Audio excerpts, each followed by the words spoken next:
My name is Alara Sterling, and my world ended with the sound of screeching metal and the grotesque symphony of shattering glass.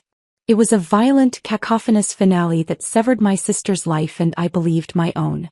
But death, it seemed, was not a finale but an intermission in a play where the script could be rewritten. I did not awaken to pearly gates or eternal silence. I awoke to the past. The first sensation was the cloying, familiar scent of my mother's signature rose perfume. Then the plush, deep crimson velvet of the chaise lounge beneath my fingertips. Sunlight, warm and forgiving, streamed through the grand bay windows of our sitting room, setting countless dust motes ablaze as they danced in the still air. And there, across from me, a vision of vibrant health and petulant beauty, sat my sister, Serafina. She was examining her perfect nails, utterly oblivious that in another terrible timeline, she had been reduced to a broken thing on a rain-slicked road.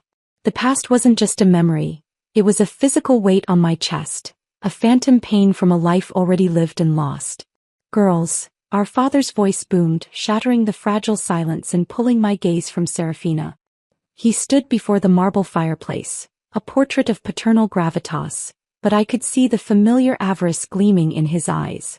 The Sterling name was his idol, and we were the sacrifices upon its altar. The time has come to secure your futures and in doing so ensure the enduring legacy of our family. He laid out the two choices with the flourish of a showman just as he had before.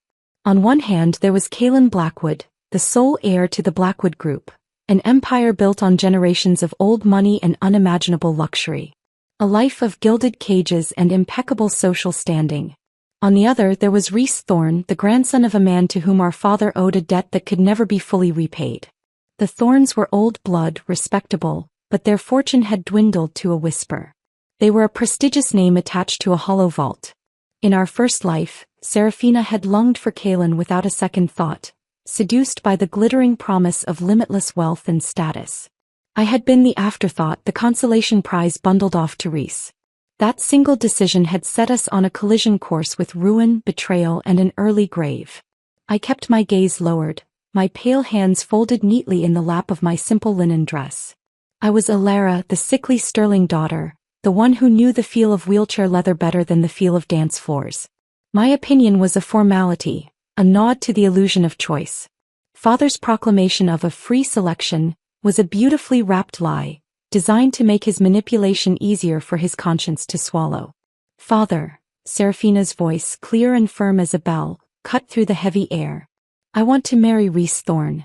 The room didn't just go quiet, it seemed to vacuum seal itself.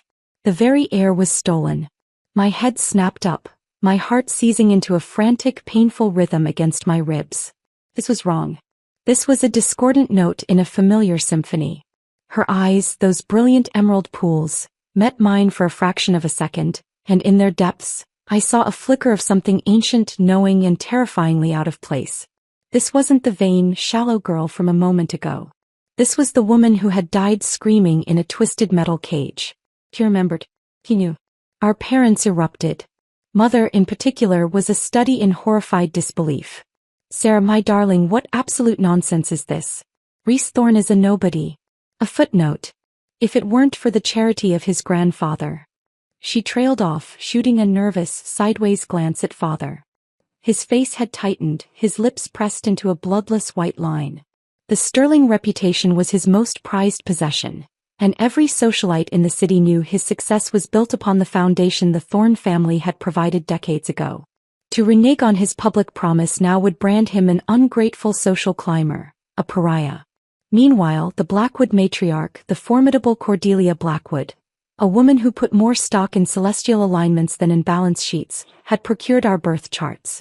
She was convinced both Serafina and I possessed astrological destinies that promised immense fortune and success to our future husbands.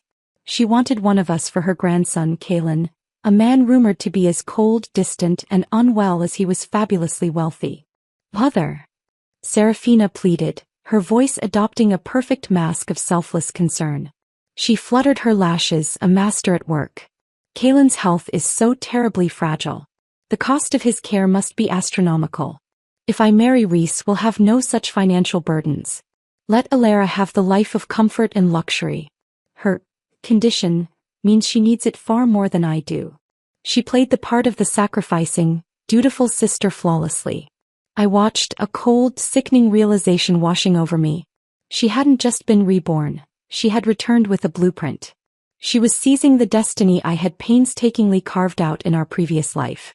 She saw Reese not as the poor boy from a fading family, but as the future richest man in the city, and she intended to be the queen seated beside him on that throne. After a dramatic and tearful display of reluctance, our parents capitulated. The social calculus was too complex, Serafina's performance too convincing. The deal was struck. Serafina would marry Reese Thorne.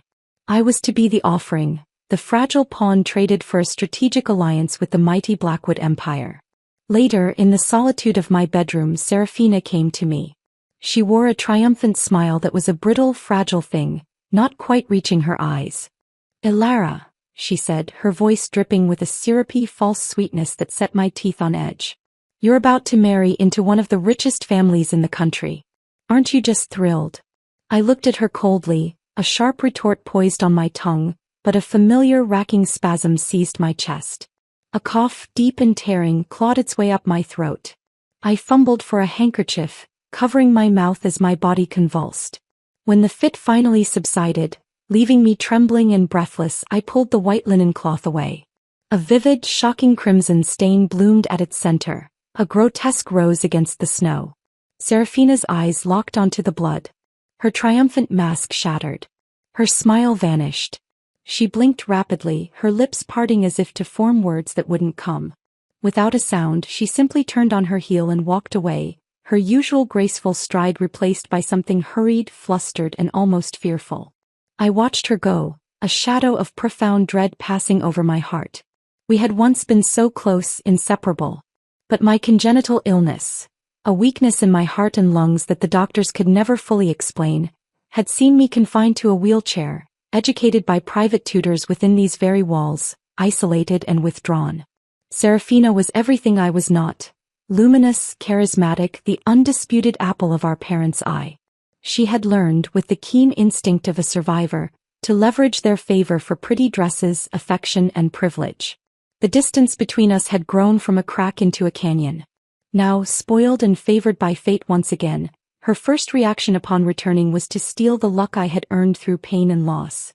But her vision was clouded by greed. She had no idea what she was truly asking for. Marrying into the Thorne family was no fairy tale. It was a gothic horror story waiting to unfold. I knew the truth. Reese Thorne didn't live alone. He lived with his stepmother, Isolde, a woman who had married his father when she was a girl of 18 and Reese was a child of 8. When Reese's father died unexpectedly years later, the beautiful young widow, instead of fleeing with the remnants of the family fortune, had stayed. She had raised him. They were a unit, a closed circle of two, bound by a shared history I had only glimpsed in my past life. A history that was intimate, possessive, and deeply, deeply unsettling. Serafina thought she was claiming a crown. She was walking, eyes wide open but blind to the truth, into a gilded cage with monsters. And I, bound for the cold, clinical world of the Blackwoods, had to find a way to survive, to gather strength. The game had begun again, but this time I knew the players, I knew their secrets, and I knew the deadly stakes. My fingers tightened on the polished wooden armrest of my wheelchair until my knuckles turned white. This time I would not be a passive piece on the board. This time I would fight for both of us. My wedding to Kaylin Blackwood was a somber, lavish spectacle. It was less a celebration and more a high society transaction, observed by hundreds of cold, curious eyes. The cathedral was a forest of white orchids and judgmental whispers. I was pushed down the endless aisle in my wheelchair, a fragile porcelain doll being presented to her new owner. Kaylin stood at the altar, impossibly tall and imposing in his tailored black tuxedo. He was handsome in a way that was severe, as if carved from a block of ice, sharp jawline, piercing blue eyes the color of a winter sky, and not a hint of warmth. He recited his vows with a detached, formal precision, and his touch was brief and impersonal as he slid the heavy platinum band onto my finger, a cold circlet that felt more like a manacle than a promise. There was no wedding night. Not in any sense that mattered. He escorted me, or rather, a silent attendant pushed my chair while he walked beside us, to a vast, opulent bedroom suite. It was all cold marble, silk draperies, and antique furniture. It felt less like a home and more like a museum exhibit, a beautifully preserved tomb. "This will be your room," he stated, his voice a low, neutral baritone that echoed in the spacious emptiness. "My suite is adjacent through that connecting door. It will remain locked. The staff will attend to your every need. If you require anything, ring the bell." He didn't wait for a response, didn't offer a word of comfort or welcome. He simply turned and left, closing the door behind him with a soft, definitive click that sounded like a verdict. I was alone. The silence was profound, deafening. I waited until the sound of his footsteps faded completely down the hall. Then, gripping the carved post of the enormous four-poster bed, I slowly, painfully pushed myself up. My legs trembled violently, protesting the unfamiliar strain, but they held. I could walk. Not far, not fast, and not without a cost of searing pain and breathless exhaustion, but I could. It was my secret, my one small pocket of power in a world where I otherwise had none. Serafina's wedding to Reese was a quieter, more hurried affair, a business to be concluded. I heard snippets from the staff. It had been charming, intimate, held in the garden of the Thorn House. I wondered if Isolde had wept performative tears of joy. The next day was the formal return to the Sterling Manor, a tradition meant to showcase the new couples. To my surprise, Kaelan was there early, impeccably dressed in a sharp gray suit, ready to accompany me. He was aloof, a statue of a man but impeccably polite. He played his part in the social charade with flawless, cold precision. Even more surprising, Reese Thorn arrived with Serafina. In my past life, his stepmother, Isolde, had invented a dozen urgent excuses to keep him from this visit, ensuring his first loyalty was always to her. But Serafina, it seemed, was already proving to be a different, more formidable opponent. "Do you wish to speak with your sister?" Kaelan's voice, deep and steady, came from beside me, pulling me from my thoughts. I looked up, startled. He was watching me, his expression unreadable. After a moment's hesitation, I gave a slight nod. Without another word, he smoothly maneuvered my wheelchair across the room to where Serafina was holding court, effortlessly charming our parents' guests. He then made a polite excuse about discussing business investments, drawing a slightly confused Reese away with him. Serafina immediately dropped the socialite act. She squat down in front of my chair, her eyes sparkling with malicious, victorious glee. "Ilara, you will not believe the night I had," she whispered, her voice a conspiratorial thrill. "I tortured that wicked hag." Armed with my warnings, she'd been prepared for Isolde's constant, intrusive presence. So she'd fought fire with fire. She'd waited until Isolde was lingering outside their door and then played explicit, loud videos on her phone. The sheer audacious vulgarity of it had shamed even Isolde into a stunned retreat. Serafina had then clung to Reese all night like a possessive limpet, denying him any chance to sneak away and comfort his poor, grieving stepmother. "This morning the performance was magnificent," Serafina said with an exaggerated eye roll. She was draped over a fainting couch, claiming her joints ached, begging Reese not to leave her. "So I called 911 right in front of her. Told her we weren't doctors and if she was truly that ill, she belonged in a proper hospital." Reese, utterly mortified by the scene and desperate to escape the hysterics, had capitulated and agreed to come. As she recounted her first battle in this new war, a gnawing, profound unease grew in the pit of my stomach. Her methods were effective, but they were reckless. "Reese is exactly your type, Sarah," I warned her quietly, my voice low and serious. "Charming, dangerous, all sharp edges and dark promises. You can't afford to fall for him. Not for real." She waved a dismissive, perfectly manicured hand. "Oh please. Don't be dull. I've had a dozen just like him. Pretty baubles to play with. Don't worry your little head, sister. Once he's officially the richest man in the city, I'll divorce him, take half of everything, and use it to find a proper cure for you." She was already dreaming of her triumphant, wealthy future, but I couldn't share her cavalier confidence. Reese and Isolde were not just opponents. They were predators, and they had been hunting together for a very long time. If Serafina and I were to avoid repeating our tragic history, we needed more than clever tricks. We needed real, unassailable power.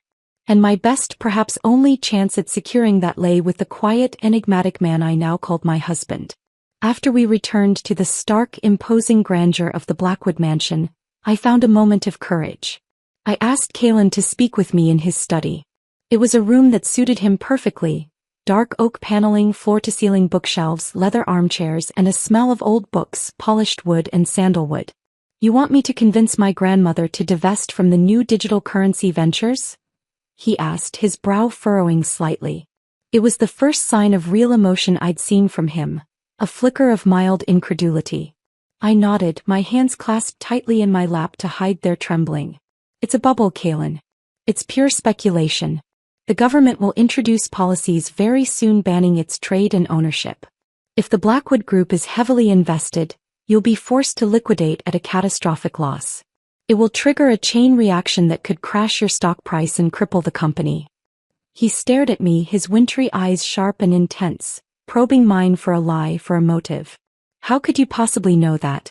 These markets are volatile, but they are the future according to every expert. I met his gaze steadily, pouring every ounce of conviction I possessed into my own. It's a fever dream. It's driven the whole country into a reckless frenzy. It's unsustainable. The authorities will intervene. They have to. You must trust me on this. He was silent for a long, agonizing time, just studying me as if he were seeing me for the very first time, not as a sickly obligation but as a person. Finally he gave a single curt nod. I will look into it. The next day he took me to see Cordelia Blackwood in her sun-drenched conservatory. She was every bit as formidable as her reputation suggested, a woman with steel-gray hair swept into a severe chignon, eyes that missed nothing, and a presence that commanded the room. Grandmother, Kaylin began, and to my astonishment, a hint of a genuine smile touched his lips. It seems your instincts about my wife were incredibly astute. She is proving to be a blessing to this family. I was stunned into silence.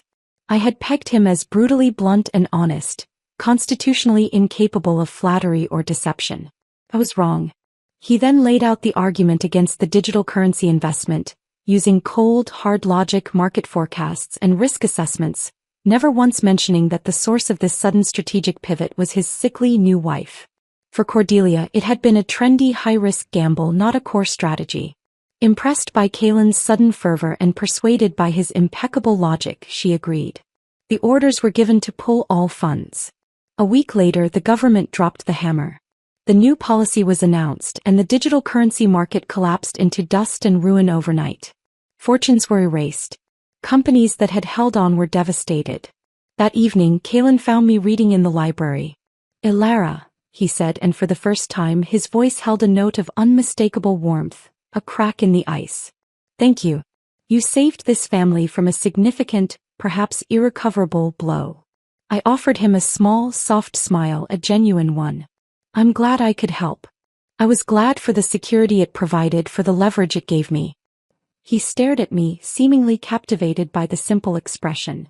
"This is the first time I've seen you smile," he murmured, his voice low. "It's the first time I've had a reason to," I thought, my heart giving a strange little flutter. He slowly leaned down, the distance between us closing. The air in the library grew thick, charged with an unspoken, unexpected connection. His eyes dropped to my lips. Just as his face was inches from mine, my phone rang shrilly on the table beside us, shattering the moment into 1,000 pieces. I pulled away, flustered, and grabbed it. The screen flashed with Serafina's name. A sense of foreboding instantly crushed the fleeting intimacy. I answered. Her voice on the other end was shaky, hesitant, utterly unlike her. "Ilara." A long shaky pause. "Bad news." Another pause, filled with a silence that screamed. "I'm pregnant." The word pregnant didn't just echo in my ear. It detonated in the center of my soul, a bomb made of memory and grief. I froze, the world narrowing to the tiny screen of my phone. The nascent, fragile intimacy with Kaylin vanished, replaced by the cold, familiar dread of history repeating itself. "What?" I finally managed to whisper, the words scraping against my tight throat. "It's from that night. You know, right after the weddings, when I dragged you out to that awful bar to celebrate," Serafina stammered, her confidence utterly dissolved, leaving behind a raw, frightened girl. "We both got so stupidly, recklessly drunk. I didn't plan for this." Memories, hazy and stained with the pain of my own past, flooded back. My first time with Reese in my previous life had also been under a thick haze of alcohol, a blur of confusion and later manipulation. A cold, slick dread trickled down my spine. A cynical saying whispered in my mind. A truly drunk man is incapable. Had it been a calculated move then? A way to ensure a pregnancy, a tie, a claim? Was it happening again now? Your body is so much stronger than mine ever was, Sarah, I said, forcing my voice into a calm, steady cadence, trying to be the anchor she so clearly needed. The baby will be fine. You'll be fine. But I don't know if I want it, she burst out, her voice cracking with a fear I'd never heard from her before. I'm still a kid myself. I'm not ready for this. Her hesitation was a knife, twisting in the oldest and deepest of my wounds. In my past life I had ached for that child growing inside me. I had loved it with a ferocity that still haunted my dreams, a love that made the subsequent loss a perpetual aching emptiness. I would not project my own grief and longing onto her. This was her body, her choice, her path to walk. My job was to stand beside her no matter what. Whatever you decide, I said, my voice firm with a sisterly love I thought had been extinguished long ago, I will support you. Unconditionally. No questions, no judgments. I am here for you. She sniffled, said she needed time to think, and hung up. I stood there in the opulent library, clutching the silent phone, lost in a storm of fear and bitter memory. The past was not just a ghost. It was a predator circling us, waiting for its moment to strike. Kalen re-entered the room, pulling a small, sleek black suitcase from a closet. I have to go, he said, his voice all business once more, the brief warmth from moments ago gone. A last-minute trip. A major infrastructure project with the Nerivian government. Grandmother set the entire meeting up. She's already smoothed everything over with their officials. He began packing with swift, efficient movements, selecting shirts and suits with an impersonal precision. I watched him, this man who was my husband in name only, bound to me by astrology and his grandmother's whims. I thought of the cold formality of our wedding, the separate bedrooms, the utter lack of expectation or obligation between us. He owed me nothing. Yet he had listened to me. He had trusted my inexplicable warning and had saved his family's empire from ruin. A strange impulse seized me. Without a word, I pushed myself up from the chair. My legs screamed in protest, but I ignored the fiery pain. I walked to him, knelt beside the open suitcase on the floor, and placed my hand over his, stilling his efficient movements. Let me, I said softly. Let me help you pack. Kalen went completely still. He looked from my hand on his to my face, his eyes wide with genuine, unvarnished shock. You can walk, he breathed, the statement laced with disbelief. I couldn't help a small, weary laugh. So, you thought I was completely immobile? A statue in a wheelchair. I'm sorry, he said, and the apology was so earnest, so devoid of condescension that it gave me pause. I didn't mean to assume. I never. His flustered response was so unlike the controlled man I knew that a sudden, sharp doubt pierced through me. I looked up at him, this stranger to whom I was tied. You don't even know me, I said, my voice quiet but clear. If your grandmother decided she liked someone's birth chart, would you really marry them? No matter who they were. No matter if you could ever love them. He was silent for a full minute, his gaze intense and searching. Yes, he finally said, his voice low and serious. She raised me after my parents died.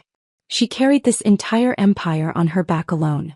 Her happiness, her sense of duty, it means everything to me. He paused, his eyes holding mine with a startling honesty.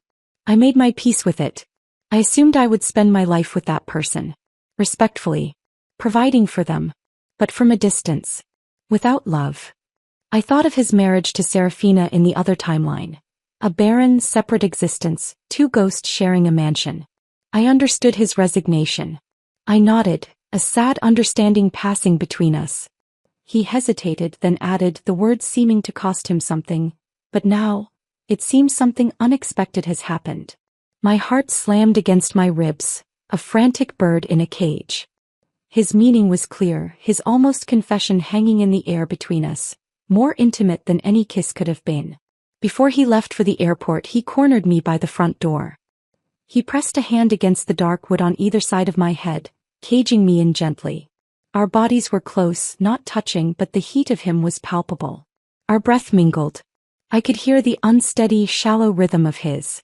"Ilara," he whispered, his voice raw with an emotion I couldn't name. "Wait for me, okay? Just wait for me." It was a plea, a promise, a question all in one. Then he was gone, the door closing behind him, leaving me alone in the cavernous hallway. Later, alone in my vast, cold bed, I tried to focus on the practical dangers, to drown out the echo of his words. Serafina's pregnancy timeline mirrored mine from before with an eerie precision. Was Reese following the same playbook? And Kaylin's trip? Narivia. The name triggered a distant, clanging alarm bell in the deepest recesses of my memory. I couldn't remember the precise details, but I knew with a chilling, bone-deep certainty that Cordelia's second catastrophic mistake, the one that had finally sunk the company, had involved Narivia. A cold panic seized me. I snatched up my phone from the nightstand and called Kaylin. He answered on the first ring. "Ilara, I just got to the airport. You miss me already?" His tone was light, teasing, a side of him I hadn't known existed. A man capable of warmth and flirtation. It threw me for a second, but the urgency overrode everything. "Who arranged this trip?" I asked, my voice sharp with fear. "Which country are you going to?" He sounded puzzled. "Grandmother did. He has old contacts there. She said everything is pre-coordinated with the Narivian Trade Ministry. It's all arranged." My blood ran cold. "Come home," I ordered, my voice trembling. "Kaylin, don't get on that plane. Come home right now." "You're telling me to come home?" he repeated, confusion evident. Then, after a beat of silence, his tone shifted, becoming absolute, certain, devoid of all hesitation. "I'm coming home." Not 20 minutes later, I heard the familiar purr of his car engine in the driveway, the sound of the garage door closing. He had turned around. He had come back. For me. I rushed downstairs, my legs shaking with a mixture of weakness and adrenaline. When I saw him walking through the door, shrugging off his coat, the words spilled out of me in a frantic rush. "Narivia is a scam." I blurted out, grabbing his arm. "They lure foreign executives in with promises of lucrative government contracts, take the initial investment funds, and then unilaterally break the agreements. Their legal system is corrupt. There's no recourse. Don't fall for it."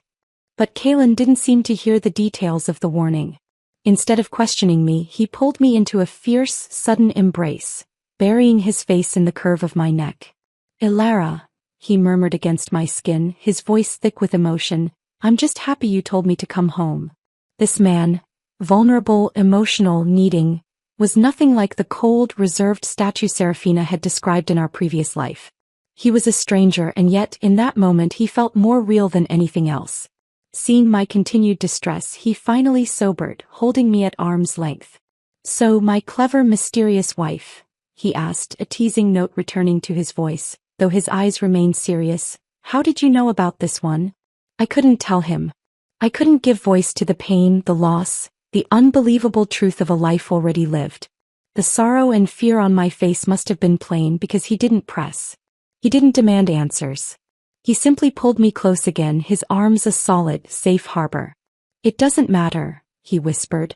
"Whatever your instincts tell you, I'll believe them." The next day he took me back to the Blackwood estate. He explained the situation to Cordelia, presenting the decision to cancel the trip as his own strategic choice. He laid out a brilliant, devastating case, using news reports, economic forecasts, and documented cases of Narivian corruption, never once mentioning my frantic phone call. He was protecting me. Cordelia listened, her face growing weary and lined with the weight of her years. "I have to admit," she sighed, looking out at her perfect gardens, "I'm getting old. My vision is clouded. The world moves too fast for me now." Not long after, the news broke. Narivia had swindled another major corporation, the Mickey Group, out of hundreds of millions. The scandal was immense, the fallout global. Humbled by her two near-catastrophic mistakes, Cordelia Blackwood did something no one expected. She stepped down. Immediately. She handed full control of the Blackwood Group to Kaylin. The empire, with all its power and wealth, was now his. And, by extension, a significant part of it was now a tool I could wield. A fortress I could use. For the first time since waking up in the past, I felt like I could take a full, deep breath. I had an ally. I had a shield. Now I needed to check on my sister. The feeling of dread returned as I thought of her, a cold knot tightening in my stomach. The game was far from over, and the most dangerous players were still on the board, waiting for their move. The Thorn house looked even smaller and shabbier than I remembered, a stark contrast to the sterile opulence of the Blackwood estate. It was a monument to faded dreams and hidden secrets. Serafina opened the door herself, and for a moment I didn't recognize the woman standing there. Her vibrant, almost aggressive energy was gone, subdued beneath a new, profound softness.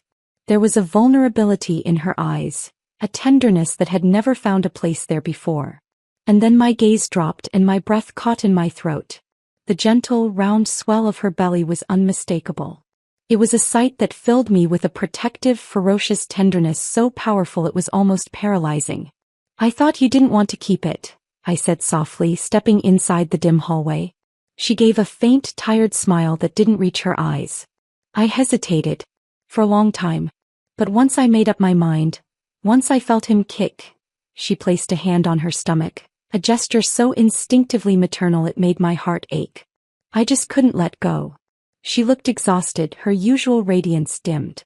I helped her to the worn sofa in the living room, my own weak limbs protesting the strain. "And Reese? And his stepmother?" I asked, the word tasting like poison on my tongue. "Just like you said," Serafina replied, her voice calm but laced with a new hard edge. "After she found out I was pregnant, she made a big show of her heartbreak and ran back to her family home in the countryside. As for Reese," she gave a dismissive, weary wave of her hand, her other still resting on her belly. "Now that he's the city's rising star, who knows which cocktail party or business meeting he's charming his way through. He's barely here." My lively, impulsive sister was grounded, weighted down by the physical and emotional reality of motherhood. She had for now clipped her own wings. But she was also stronger, sharper. Our parents, terrified of her displeasure now that she carried the future richest man's heir, sent her a steady stream of money, trying to buy her affection and comfort. More importantly, she had, with cunning and sheer force of will, seized control of the finances of Reese's fledgling company. "That old witch keeps trying to get money out of me for family emergencies and urgent debts," Serafina said with a cold, satisfied smirk. "I shut her down every single time. Not a penny leaves this house without my approval." Seeing her like this, so different from the helpless, frantic woman she'd been in our first life, eased the constant gnawing knot of anxiety in my chest. I had helped stabilize the Blackwood group. I had secured my own position. Now I needed to help Kaylin face the final threat, the one Serafina had alluded to. "Sarah," I began cautiously, choosing my words with care, "do you remember how the Blackwood group actually went bankrupt last time? What was the final blow?" She wrinkled her nose in distaste as if smelling something foul. "How would I know? I barely spoke 2 words to Kaylin the entire time we were married. I was never home." She paused, thinking, her gaze distant. "By the time I realized something was seriously wrong, it was too late to do anything. The news was everywhere. I think it had something to do with a massive research project. A partnership. One of his most trusted business partners stabbed him in the back. Sold him out completely." Her words sent a chill through me. A betrayal from within. The most dangerous kind. She noticed my expression and nudged me with her shoulder, a ghost of her old, teasing grin appearing. "What's this? Trying to be his guardian angel now? His lucky charm?" Before I could answer, the relentless march of time swept us forward. Serafina's due date arrived. Though her body was inherently stronger and healthier than mine had ever been, history, it seemed, was determined to replay its tragedies. She suffered a long, difficult labor, ending in a terrifying rush of heavy bleeding. I waited outside the operating room with our parents, my own body trembling with a familiar, soul-deep terror. I had lived this nightmare before, but from the other side of the door. Reese was there, and he played his part with Oscar-worthy precision. Just as he had with me, he sobbed, he panicked, he begged the doctors with frantic, desperate pleas to save the baby. Watching him, I felt a sickening sense of déjà vu, an unsettling feeling that his performance was too perfect, too rehearsed. Thankfully, Serafina was a fighter. He survived. But her son did not leave the delivery room with her. He was immediately whisked away to the neonatal intensive care unit. "He's in critical condition," a stern-faced doctor informed us, his expression grim. "He was deprived of oxygen during the prolonged delivery. You will need to stay in an incubator for at least a month. It's touch and go. A cold foreboding, colder than anything I'd ever felt, seized me. I remembered my own child, taken from me, never seen again, a life ended before it could truly begin. I turned to Kaylin, my voice low and urgent with panic. We need someone here. No. Around the clock. Guard the NICU. Watch the baby. Don't let him out of your sight. Don't let anyone near him without us knowing. Kaylin, to his eternal credit, didn't question my hysterical demand. He didn't dismiss it as the rambling of a stressed sister. He simply pulled out his phone and assigned 2 of his most trusted, discreet security detail to the hospital immediately. Meanwhile, he was in the critical final phase of negotiations for the massive research project Serafina had mentioned. A groundbreaking medical technology that promised to revolutionize the industry. He was rarely home, consumed by the delicate and complex dealings. Deciding Serafina needed more protection than just bodyguards in a hallway, I moved a cot into her private hospital room, refusing to leave her side. I would be her eyes, her ears. Elara. Her voice was weak from behind the curtains surrounding her bed. I rushed to her side. She stared at me for a long time, her eyes filled with a strange mix of guilt, resolve, and exhaustion. Am I being selfish? She asked softly, her voice raspy. Before I could answer, she motioned for me to let her finish. I had such a hard time when I first woke up in this life. All I wanted was to trade places with you, to take the life you had that turned out so golden in the end. But this time, I really do want to protect you, Elara. Tears welled in her eyes, spilling over onto her pale cheeks. Kaylin's project. The research partnership. He's going to be betrayed. The man leading the research team. Dr. Evans, he's already been bought off. By Reese. I've known for weeks. She looked away, ashamed, unable to meet my gaze. But I didn't like Kaylin. I thought he was a cold, boring bastard. And I'd married Reese. So of course a part of me hoped he'd succeed. I'm so sorry. I should have told you the moment I found out. I wrapped my arms around her, my own tears streaming down my face. The confession was a betrayal, but it was also a testament to how far we'd come. You died so unfairly last time, Sarah. I understand why you did it. But this time we both live. You have to. That's all that matters. She gently pushed me back, her expression fierce despite her weakness. Now go. Tell Kaylin. Warn him. Now. I tried calling him again and again. Each call went straight to voicemail. He was in crucial closed-door meetings. Seeing my panic, Serafina managed a weak, encouraging smile. Why are you so hung up on that boring old man? Then her smile softened into something genuine. He treats you well. I've noticed you're hardly using your wheelchair anymore. He's been good for you. Go. Take a cab. I'll be fine here. I have your bodyguards just outside. I hesitated, every instinct screaming at me not to leave her side. But the threat to Kaylin, to the stability I'd worked so hard to build, was immediate. Her insistence, combined with the critical nature of the warning, finally persuaded me. It was a decision that would haunt me for the rest of my life. If I had known that leaving her side for even a single hour would plunge her into the ultimate despair, I would never have gone. I rushed to Kaylin's corporate office downtown. I barged through the doors of the conference room just as he was about to sign a massive multi-page cooperation agreement. Stop. I yelled, breathless, drawing every eye in the room. Have your lawyers check the contract again. There's a nearly invisible clause on page 17.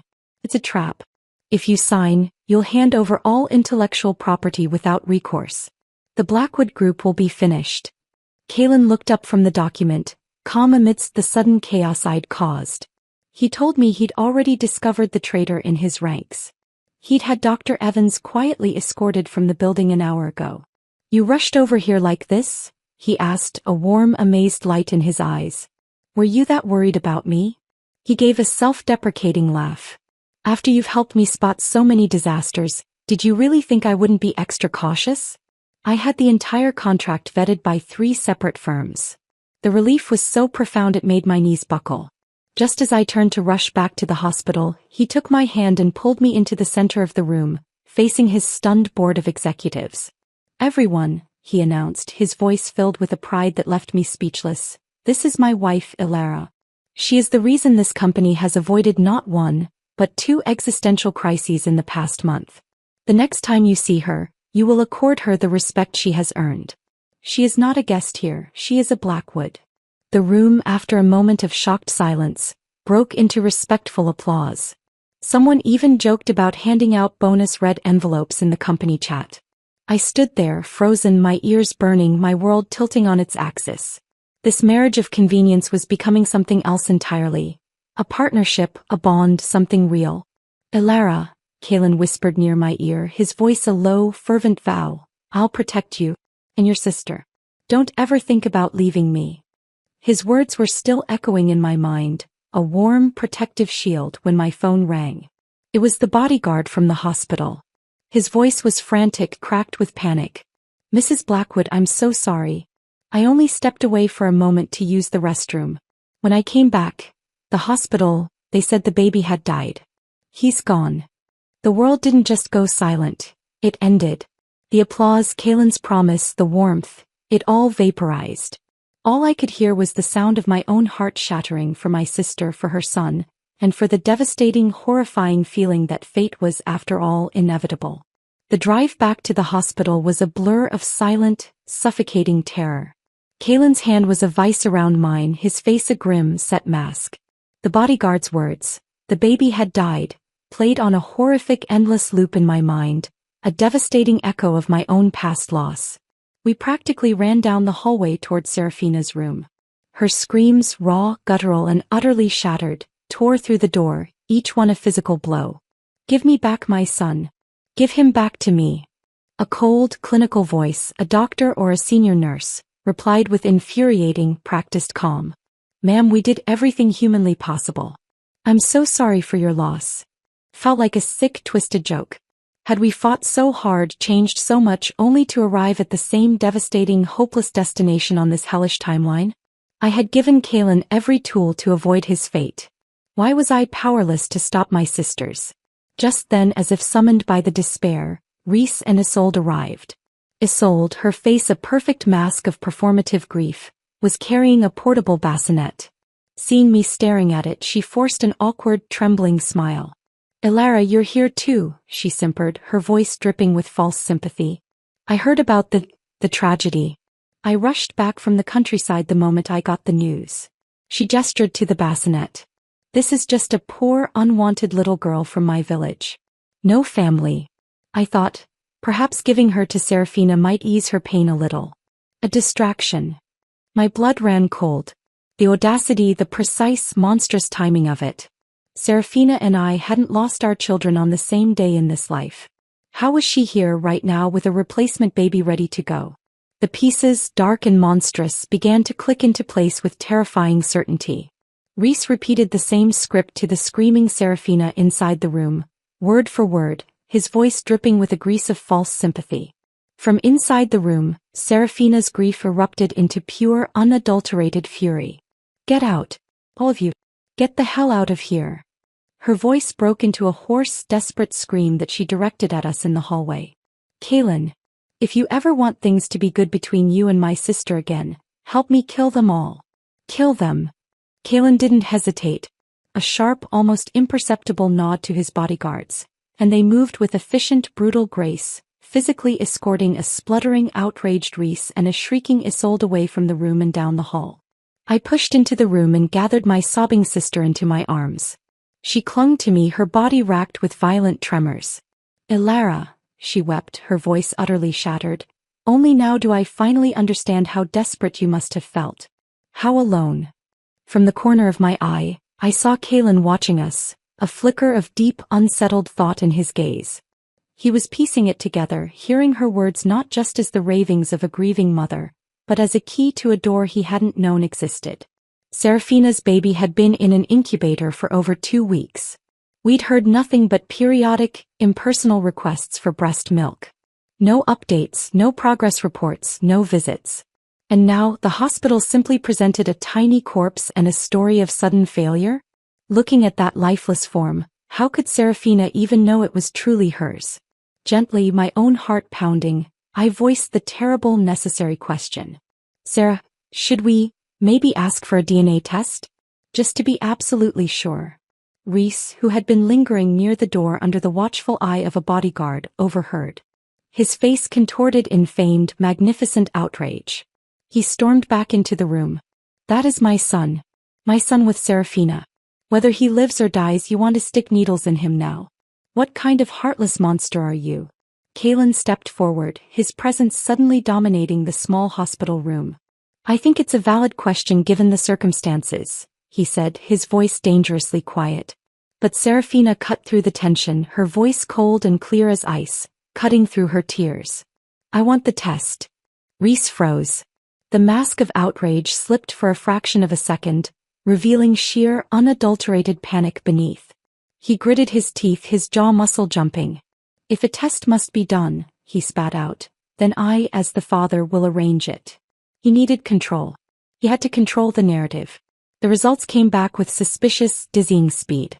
The infant who had died was indeed Reese's biological child. But the doubt, the sickening feeling wouldn't leave me. Why wasn't the test run using Serafina's DNA too? I asked, staring at the cold, clinical paperwork. She's his mother. She deserves the full, unassailable truth. She deserves to know. To my utter shock, the first person to turn on me wasn't Reese. It was our mother. What kind of person says something like that at a time like this? She snapped, her eyes blazing with pure disgust as she looked at me. She stood by Reese, aligning herself with him against me. You're just trying to torment her while she's down. You always have to be the center of drama. Her words were a physical blow, a betrayal that stole the air from my lungs. Mom, I didn't mean. Then what did you mean? She demanded, her voice shrill and accusing.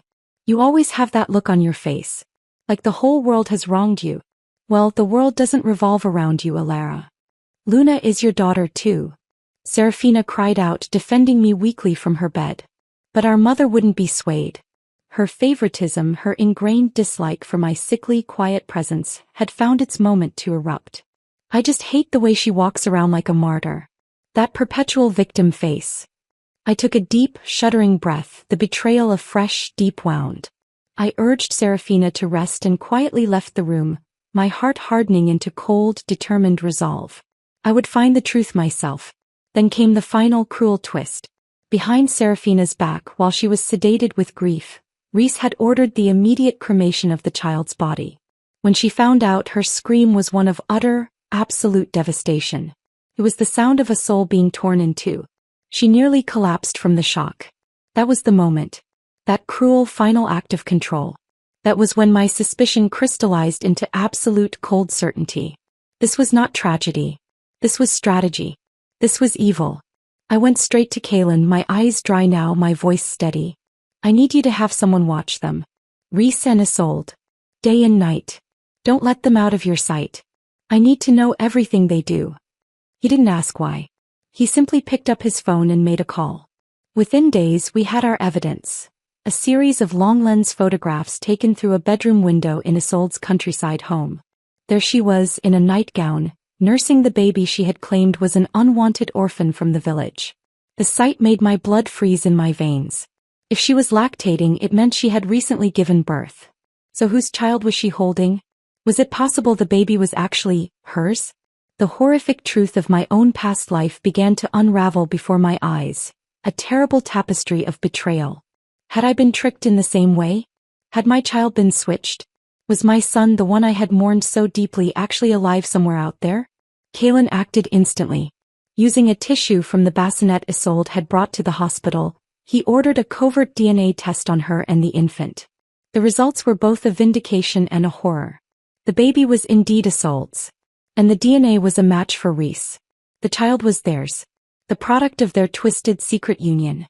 The question now screamed in the silence, deafening. Where was Serafina's real son? Kalen called a high-ranking contact in the police department and laid out the entire sordid case. The investigation moved with lightning speed. Security footage from the hospital was pulled and scoured. It showed everything. The moment Kalen's bodyguard stepped away, a figure in a white coat and surgical mask entering the NICU, emerging moments later with a different, quiet bundle in their arms. Outside, the same figure was seen getting into a nondescript white van. The van was tracked through traffic cameras to a remote, dilapidated village on the outskirts of the city. And there, in a rundown shack, cared for by a bewildered, paid-off elderly couple, they found him. Serafina's son. Alive. Malnourished and dirty but alive. The trap was sprung. With irrefutable evidence, Reese and Isolde were taken into custody. Under the relentless pressure of interrogation, her story spilled out. A confession of twisted love and chilling, calculated evil. They had known their incestuous relationship could never be accepted. From the very start, their plan for whoever married Reese was the same: switch the babies at birth. Reese had insisted the switched child, the legitimate heir, be disposed of permanently. But Isolde, in a perverse moment of sentimentality, claimed she hadn't had the heart. She thought she'd just abandon it, leave its survival to fate. A warped, disgusting form of remembrance for the child she'd been forced to give up. A bitter, hollow smile touched my lips. They had named the baby they stole. As if they had any right. The most disgusting part was their long-term plan. The swapped baby would be raised as Reese and Serafina's heir. Once some time had passed and Serafina had served her purpose, Reese would find a way to get rid of her. An accident without a trace. So the three of them, the real family, could finally live together openly. So that was it. That was how I had died in my previous life. It hadn't been an accident. It had been a carefully orchestrated murder. The dark cloud that had loomed over me for 2 lifetimes finally began to lift, replaced by the clear, cold, horrifying light of the truth. Serafina held her son, her real son, in her arms. She had named him Leo for the lion-hearted strength it had taken to bring him home. Tears streamed down her face, but they were tears of relief, of fury, of a love that had been forged in the fires of betrayal. She was a mother, fierce and protective, forever changed. "Elara," she whispered, her voice hoarse but clear, "thank you. If you and Kaelin hadn't pushed, if you hadn't fought for the truth, I would have lived a lie and died blaming myself. I would have never known." Our mother stood beside the bed, her earlier venom gone, replaced by a pale, shamed silence. When her eyes accidentally met mine, she quickly looked away, unable to bear the weight of her misplaced blame and the horrifying truth she had been so willing to ignore. "What will you do now?" I asked Serafina gently later, once the chaos had subsided. The fight was over, but her life was a battlefield she now had to reclaim and rebuild. She looked down at Leo sleeping peacefully in her arms, then back at me with a ghost of her old, defiant grin. It was weaker now, tempered by wisdom and pain, but it was there. "When you got married, I gave you 2 million as a wedding gift. A bribe, really. Now it's your turn to return the favor. I'm going to need a lot more to raise this little lion on my own." I couldn't help but laugh, the sound feeling strange and wonderful after so much sorrow. 2 million? Try 200 million. The Blackwood Group, under Kaelin's steady, brilliant leadership and with my unconventional foresight, was now the unassailable powerhouse of the city. 200 million was a trifle, a gift I could give gladly. The legal proceedings against Reese and Isolde were swift, public and merciless. With Kaelin's immense influence ensuring no loophole was left unexamined, no fancy lawyer could save them. They were convicted on a multitude of charges: fraud, kidnapping, conspiracy to commit murder. The sentence was severe and final. They would spend the rest of their natural lives in prison, their twisted, secret love story ending behind cold, gray bars, forever separated. Serafina refused to come and live with Kaelin and me at the Blackwood estate. "I won't be a third wheel in your newfound, whatever this is," she said, a genuine smile touching her lips for the first time as she looked between Kaelin and me. "And I need to do this on my own. For him." She nodded down at Leo. "I need to be strong for him." Our parents, chastened, horrified, and desperate to atone for their blindness, took her and the baby back to the Sterling Manor. They doted on Leo, trying to compensate for their failures with overwhelming, suffocating love. The experience had scoured the vanity and frivolity right out of Serafina. He was done with charming, dangerous men. "That pretty wolf cub left me scarred for life," she declared with a shudder of genuine revulsion. She swore she'd never marry again, focusing solely on raising her son and managing the considerable fortune she'd wisely secured from the ruins of Reese's company. As for me, my life transformed in ways my past self could never have dreamed possible. The marriage that had begun as a cold contract, a strategic alliance based on astrology and social climbing, had become the very foundation of my existence. Kaelin's initial respectful distance had melted away, replaced by a deep, abiding love and a partnership built on unwavering trust, mutual respect, and a shared history of overcoming darkness. He never pressed me for the source of my knowledge.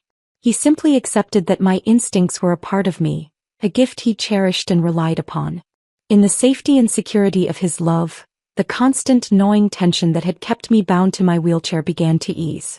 I walked more, my health improving not from any miracle cure, but from the absence of fear. The weight of dread lifted from my shoulders. 2 years later, in the same hospital where my sister had fought for her son, I brought new life into the world.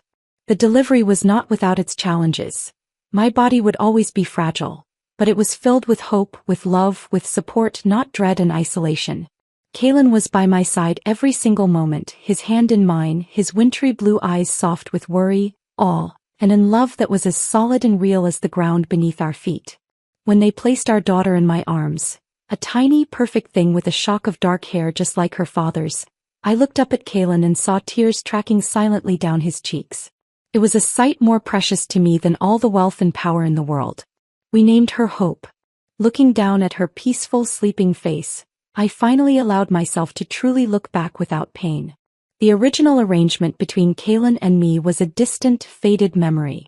What had begun as a transaction had become the truest, most beautiful beginning of my life.